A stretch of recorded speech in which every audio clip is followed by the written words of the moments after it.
Ah, you're finally coming around. I was starting to think that I administered too many sedatives, but I can see my calculations were correct, as always.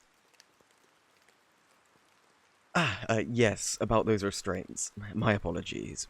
But I needed you to be at my utter mercy in order for this to work. I realise this isn't exactly what you had in mind when you agreed to be my undergrad research assistant. I may have failed to mention that your role will actually be closer to an experimental test subject rather than a technician. Oh, please, don't act so indignant.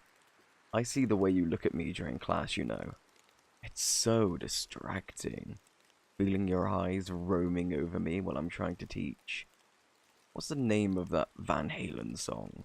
Hot for Teacher, or perhaps Hot for Professor would be more appropriate, given the situation. My point is, I know you've got the hots for me, so I'm guessing that you're probably thrilled to be my newest specimen. I saw how excited you were when I asked you to stay after the class. I imagine you couldn't wait to have a one-on-one tutoring session. What's that?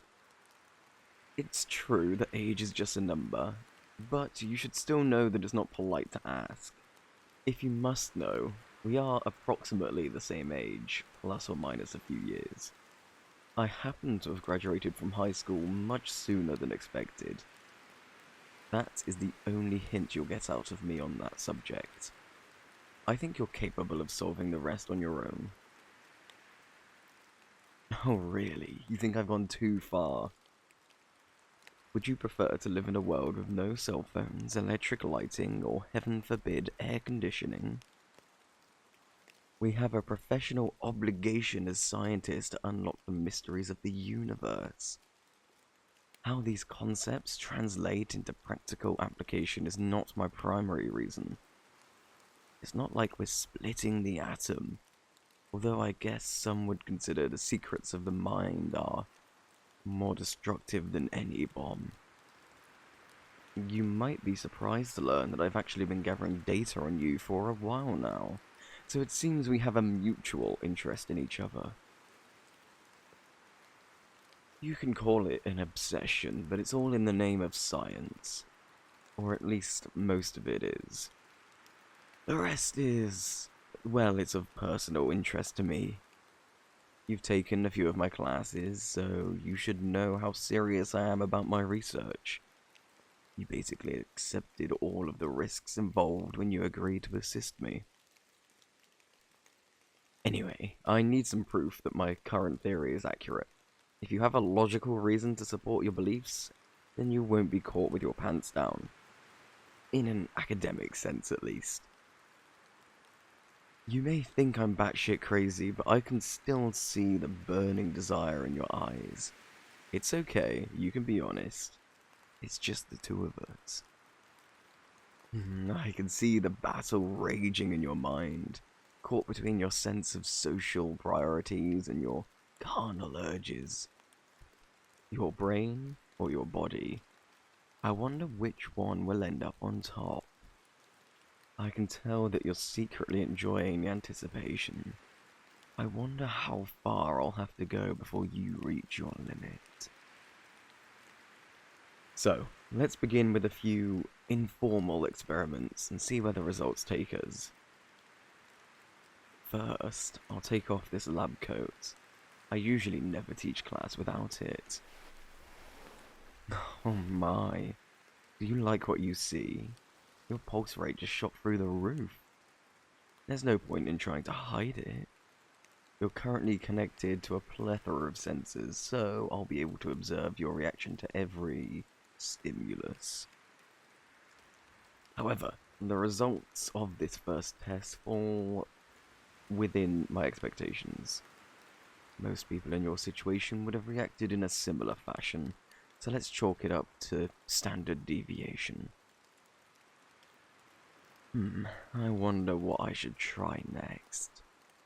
I usually would have written up an extensive list of experiments to perform, but I'm ashamed to admit I'm improvising.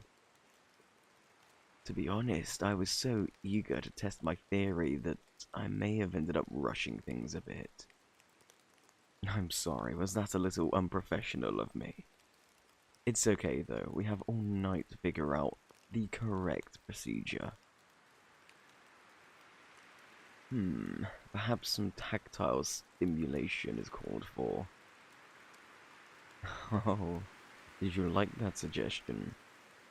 I bet your mind is running wild with possibilities. Are you aware that the epidermis of the cranium is one of the more sensitive areas of the body? Really? You've never had a head massage before? No, I'm not referring to that type of massage, you cretin. It feels pretty good, right? Ah, very good question. Exactly as I would expect from my star pupil. I forgot to tell you the entire reason we are doing this series of experiments in the first place. Well, in a nutshell, I'm developing a thesis about the nature of love and human happiness. Now, I'm aware that this topic is somewhat broad, so let me explain. You see, I've arrived at the conclusion that life is rather dull.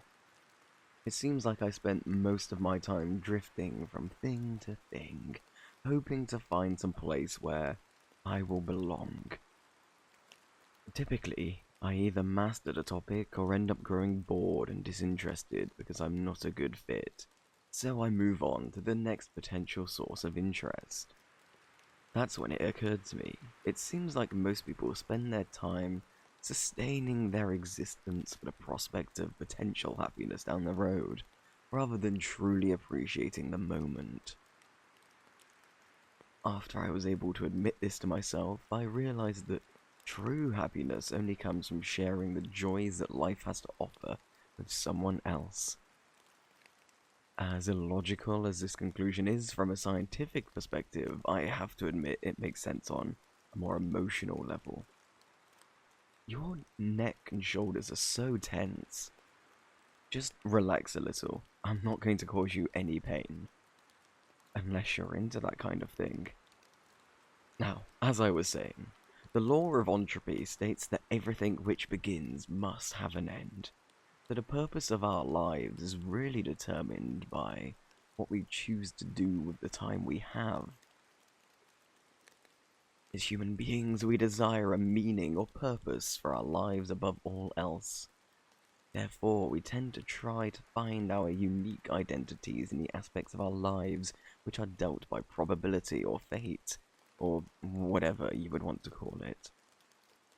Basically, the development of our individual personalities depends on random environmental factors in combination with our unique genetic profiles. You know, the old nature versus nurture theory. Despite the fact that each individual is born into differing systems of morality and social norms, I still believe that there is a common denominator when it comes to the human concept of happiness and love. Call it an X factor, something that can be defined and harnessed to bring people together. Am I boring you with my existential musings? I suppose you're correct in that regard. Rambling is a more apt description of my monologue. You may be interested to learn that you just so happen to meet all of the criteria to be my perfect partner. Don't get me wrong, the idea of a soulmate doesn't hold any water for me. There is a complex system of variables which determines one's desirability to someone else. The majority of these have to do with automated biological processes, such as pheromones. These are basically chemical signals which tell your brain hot or not. According to my research, most people cite their senses as being the root cause of attraction. But there is a lot more going on underneath the surface that we take for granted. This all relates back to my earlier point about a person's genetics.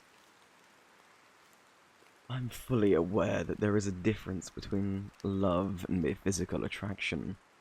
But I would post that one is typically a required condition for the other, so it's a suitable origin point. Did anyone ever tell you that you have nice arms? Even though you're not a bodybuilder, your biceps are still firm and toned. What was I saying? Yes, so, while I don't believe in soulmates, I do believe that it's possible to find a person who best complements psychological and biological characteristics of a given individual. The real issue is finding them. You and I were extremely lucky in that regard. For most people, the chances are about 1 in 7 billion. Essentially, my goal is to develop an infallible way of finding that special someone. Think of it as the ultimate dating website, one which uses genetic profiling in combination with aspects of your personality to find the one person who is truly most suited for you. The more difficult aspect of the study is obtaining all of the parameters relating to personality and preferences. That's what our little experiment is designed to solve. A variety of tests are required in order to obtain the empirical evidence needed to support my hypothesis. You're hopelessly smitten with me, so you seem the most appropriate specimen for this evening's soiree. Actually, you were the only one I had in mind for the festivities. Most people don't like to admit that their minds and bodies are essentially chemical signals and electrical impulses, but I think there is something intrinsically thrilling about it. If you can quantify it and organize it into a system, then you can play with it. Imagine stimulating all of the pleasures that the body has to offer with just the push of a button. How did I figure out that we're a good match? Well, you see, I may have obtained a sample of your DNA from an old cup you threw away. Then I compared your genetic profile to my genome. We have a lot of complementary traits, which is probably why we are so attracted to each other. Illegal? All is fair in love and war. And science too, I suppose. I'm missing a few segments of your profile, so perhaps you'd be willing to provide an additional DNA sample. But perhaps we can discuss that a bit later on. For now, we must continue this physical examination.